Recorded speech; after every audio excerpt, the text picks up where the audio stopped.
Pemirsa, Pasar Tanah Abang kembali ramai dikunjungi masyarakat di bulan Ramadan 2024. Pusat perdagangan tekstil terbesar di Asia Tenggara ini perlahan mulai membaik setelah tahun-tahun sebelumnya sepi dari pengunjung.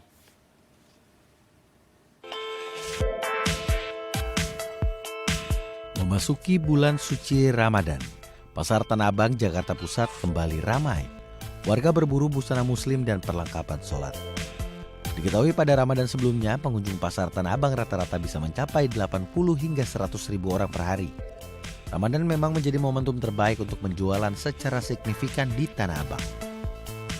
Pusat perdagangan tekstil terbesar di Asia Tenggara ini perlahan mulai membaik setelah tahun-tahun sebelumnya sepi oleh pengunjung.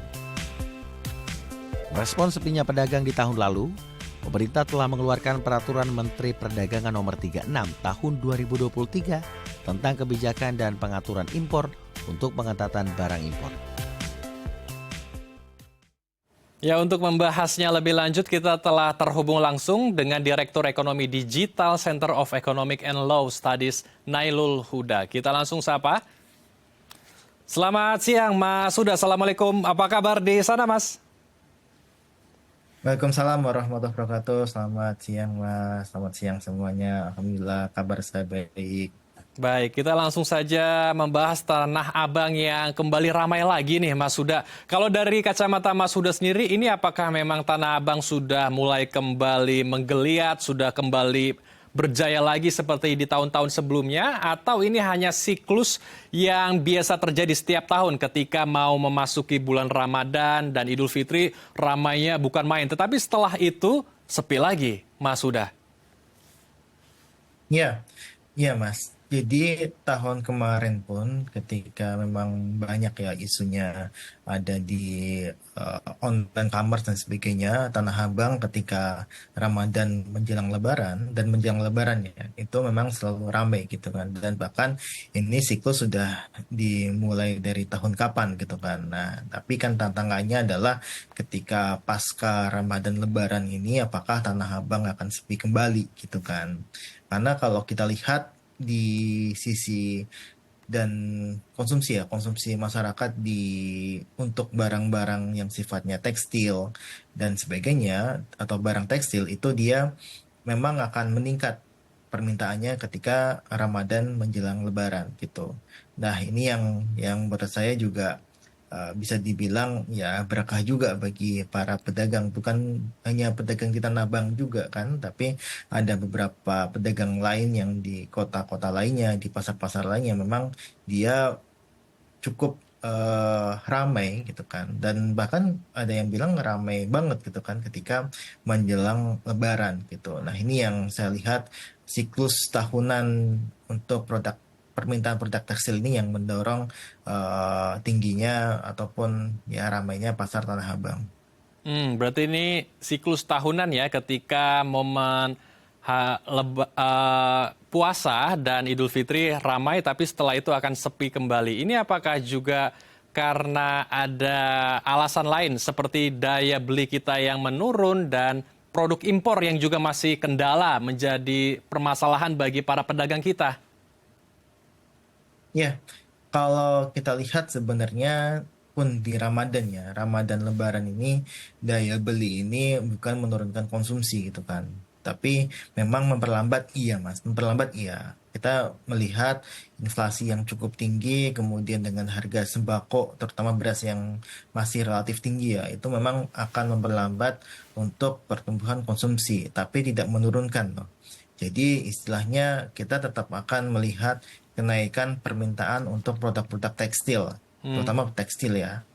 Tekstil ini yang saya rasa Tanah Abang pasti akan ketiban efek positifnya. Nah, ini yang saya lihat daya beli tidak terpengaruh lah.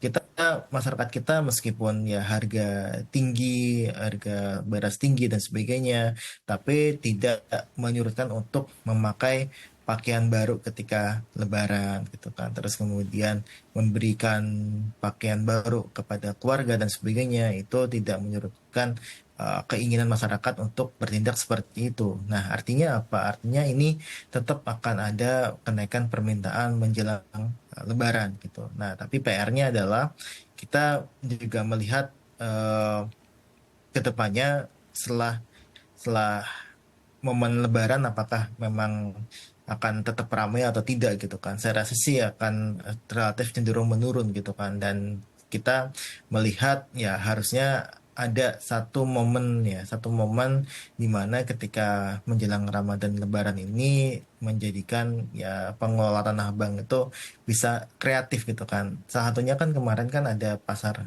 Thailand ya, pasar Little Bangkok dan sebagainya yang di Tanah Abang gitu kan.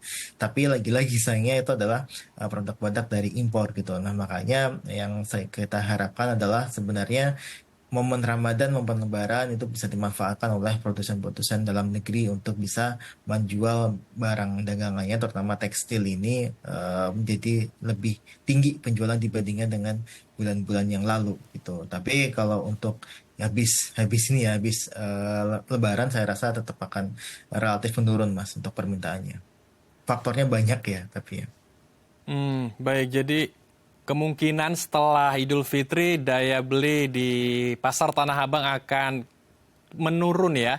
Lalu apa sebaiknya harus dilakukan oleh pemerintah, Mas Huda? Apakah untuk memproteksi pedagang-pedagang kita, UMKM kita, harus ditegakkan kembali larangan penjualan barang impor di bawah 100 US dollar dan ada juga pengetatan-pengetatan lain di pintu-pintu masuk kita, Mas Huda? Iya, tentu yang paling utama adalah menjaga daya beli masyarakat, Mas. Menjaga daya beli masyarakat itu sangat penting gitu kan. Makanya kalau saya pribadi ketika ditanyakan apa sih yang harus dilakukan pemerintah, yang paling pasti dan paling penting itu adalah menjaga daya beli masyarakat. Jangan sampai inflasi itu dia relatif meningkat gitu kan. Kalau kita lihat kan sebenarnya kan inflasi di bulan Februari ini meningkat terlalu tajam ya. Nah, ini yang kita diharapkan tidak terulang di bulan-bulan selanjutnya. Itu yang pertama. Nah, yang kedua, tentu kalau kita lihat sebenarnya ya di Tanah Abang ini kan kalau bisa dibilang sebenarnya kalau kita berikan proteksi gitu ya. Ini kan pemerintah sudah memberikan beberapa proteksi gitu kan, baik itu dalam bentuk larangan ataupun dalam bentuk ya peraturan-peraturan yang memang memberatkan untuk produk-produk impor masuk ke Indonesia gitu kan. Nah, tapi sejatinya yang harus didorong itu adalah bagaimana minat masyarakat ini berbelanja offline kembali gitu kan. Nah, salah satunya itu adalah dengan cara menarik banyak pengunjung ke Tanah Abang ataupun ke ya ITC ataupun yang lainnya lah ya, itu dengan ya meningkatkan fasilitas dari kompleks Tanah Abang itu sendiri ataupun juga bisa menyelenggarakan event-event yang saya rasa sih kemarin cukup bagus dengan adanya Little Bangkok di Tanah Abang ya. Tapi lagi-lagi kalau bisa sih sebenarnya kita mengadakan event yang dia sifatnya lebih lokal gitu kan, menjual barang-barang lokal ataupun batik lokal atau sebagainya yang saya rasa itu akan lebih banyak menguntungkan dari segi multiplier effect kepada ekonomi kita. Jadi mengadakan event-event lokal di Pasar Tanah Abang agar bisa menjadi magnet bagi masyarakat umum, bagi masyarakat luas ke Pasar Tanah Abang langsung ya. Nah, pertanyaannya apakah masih bisa diterima oleh masyarakat kalau ke pasar tradisional melihat barangnya langsung, memegang fisikal langsung, sementara pasar-pasar digital kita luar biasa masifnya, bahkan platform-platform di media sosial juga banyak yang menyediakan platform jual beli di sana, bahkan juga menciptakan predatory pricing. Mas Huda, ini bagaimana agar kita bisa menyiasati predatory pricing ini di mana harganya beda sekali yang ada di media sosial dengan yang ada di Pasar Tanah Abang, dan Pasar Tanah Abang para pedagangnya semakin menjerit ketika ada barang yang serupa tetapi harganya jauh berbeda, Mas Huda. Tapi di Tarmas kita akan bahas usai jeda ya, Mas. Baik pemirsa, jangan kemana-mana karena kami akan kembali sesaat lagi.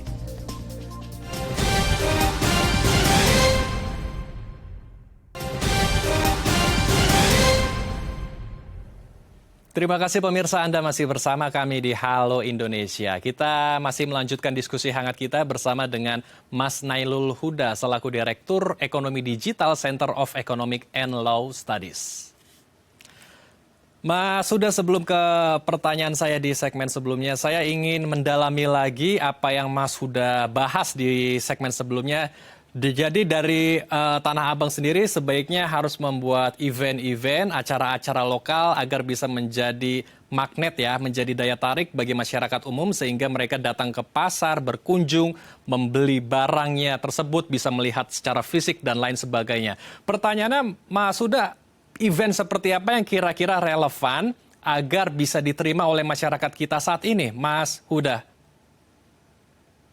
Iya, Mas. Jadi memang ini berkaca pada satu space ya di Tanah Abang itu ada space Little Bangkok gitu kan. Di situ disediakan untuk produk-produk tekstil dari Bangkok ataupun dari kota-kota lainnya gitu ya. Saya nggak paham persis dari mana aja, tapi dia sebutnya Little Bangkok di situ karena vibes untuk berbelanja di situ memang diciptakan seperti kita berbelanja di Bangkok gitu kan. Dan barang-barangnya pun adalah barang-barang yang memang banyak diminati ya oleh para turis Indonesia ketika mereka berkunjung ke Bangkok gitu kan. Nah ini berkaca dari situ saya rasa sih sebenarnya kita bisa loh untuk menciptakan beberapa space khusus untuk produk-produk lokal kita dengan mengambil tema-tema yang masih sifatnya lokal atau nasional itu kan.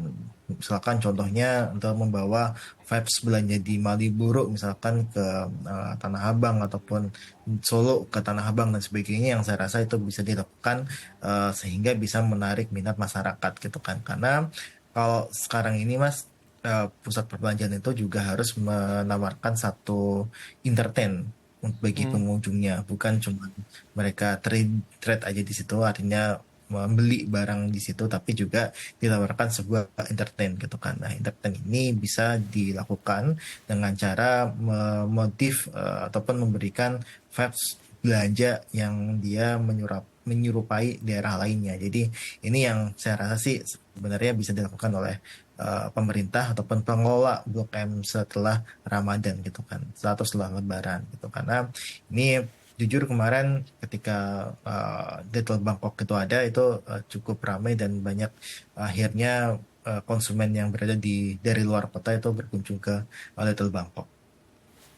Baik. Jadi contohnya seperti Little Bangkok lah ya, agar ada nuansa baru yang bisa memberikan hiburan lah ya. Tadi kata Mas Huda seperti itu, entertain para pengunjung sehingga mereka bisa merasakan vibes yang berbeda. Mungkin di Malioboro dibuatlah seberapa besar gitu lingkup di Pasar Tanah Abang seperti di Malioboro sehingga bisa menjadi magnet bagi para masyarakat untuk datang berbelanja dan melihat-lihat produk di sana.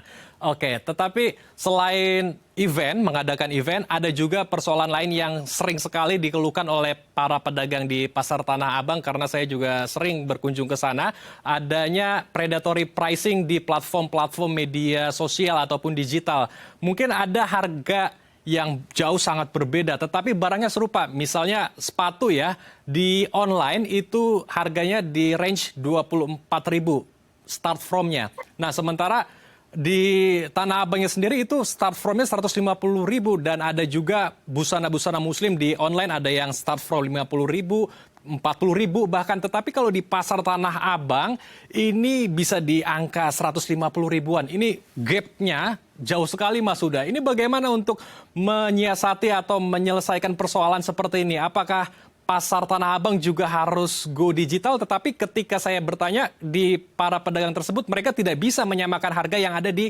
platform-platform digital dengan harga miring tersebut, Mas Huda. Iya, Mas. Jadi memang yang kita dorong gitu ya, kita dorong itu kan sebenarnya adalah perlakuan peraturan yang sama antara pedagang offline dan online gitu kan. Kita tahu lah kalau pedagang online ini dia harus ber-NPWP, harus ber-NIB, kemudian juga dia dibebani untuk biaya sewa ruko dan sebagainya sebenarnya kan. Nah, ketika kita melihat di pasar online itu dia tidak dahulu ya sebelum keluarnya Permendak ya Permendak nomor 31 tahun 2023 kemarin itu kita lihat banyak pedagang online itu yang dia tidak ber-NPWP, tidak dikenakan pajak pajak PPN ya, terus kemudian dia juga tidak menyewa ruko dengan biaya administrasi yang sangat rendah gitu kan. Ini yang memang menyebabkan harga jualnya bisa murah sekali gitu kan. Dan bahkan kalau kita lihat sebenarnya juga banyak yang saya duga ya itu barang-barang yang impor yang dia impornya itu kiloan gitu kan, atau bahkan mereka impornya termasuk impor yang ilegal gitu. Nah, ini yang membuat harga itu jadi sangat gapnya sangat jauh sekali, Mas.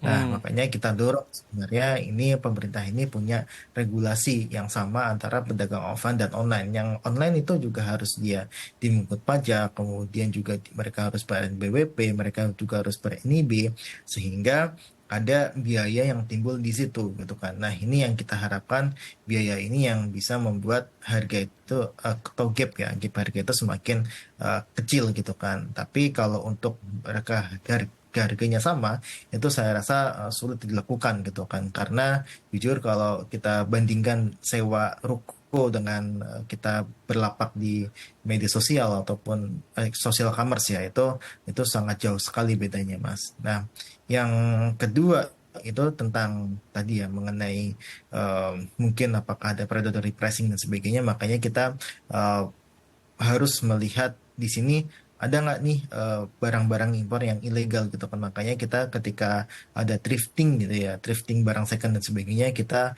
menolak hal tersebut karena itu justru akan merugikan untuk produsen dalam negeri gitu kan. Karena itu harganya sangat murah sekali dan itu kan juga menyebabkan persaingan nggak sehat juga gitu. Hmm. Nah, ini yang kita dorong ada peraturan-peraturan yang melindungi produsen-produsen dalam negeri sekaligus juga pedagang-pedagang yang dia masih berjualan secara offline. Tapi kalau kita mau menyamakan antara sewa lapak dengan sewa platform di ataupun dia di platform media sosial ataupun e-commerce, itu ya jauh, Mas. Kita belum bisa melihat eh, si pemilik ruko ini mau menurunkan harga yang dengan rendah gitu.